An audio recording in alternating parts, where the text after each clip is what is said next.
পৃথিবীতে যা কিছু তীব্র সুন্দর তার স্থায়িত্ব মনে হয় খুব কম সময়। জোড়া ড্রাগন আমি খুব কম সময়ে এটা দেখেছি। আমার বাগানে আমি এটি প্রথম দেখেছি। ড্রাগন গাছে সাধারণত মে থেকে নভেম্বর মাসের মধ্যে ফুল আসে।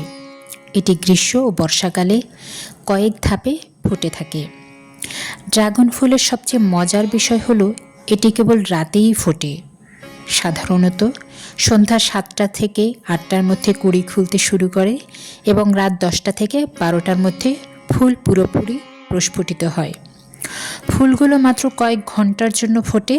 রাতভর ফোটার পরে সকালে রোদ ওঠার সাথে সাথেই ফুলগুলো নেতিয়ে বা বন্ধ হয়ে যায়।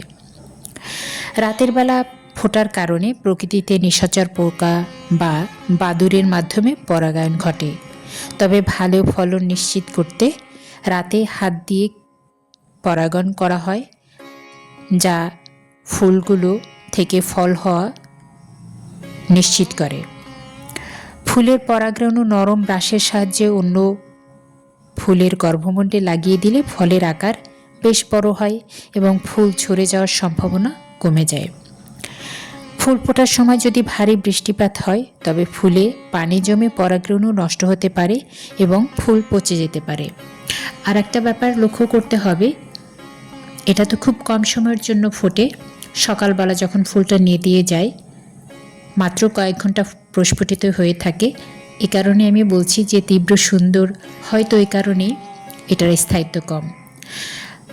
বৃষ্টিপাতের হোক বা না হোক, উপরে ফুলটা কিন্তু 2-3 দিন পরে এটা পচে যেতে শুরু করে। তখন ফুলটা টান দিলেই পড়ে যায় উপরের অংশটা। তখন দেখা যায় গোড়ার অংশ যেটা থেকে ফল হয় সেটা অনায়াসেই টিকে যায়। এই একটু টেকনিক অবলম্বন করলে সবগুলো ফুল থেকেই ফল পাওয়া সম্ভব ইনশাল্লাহ। তবে মজার ব্যাপার হচ্ছে, আমার বাগানে এবারই এরকম জোড়া ফুল এসেছে। এর আগে আমি কখনোই জোড়া ফুল দেখিনি।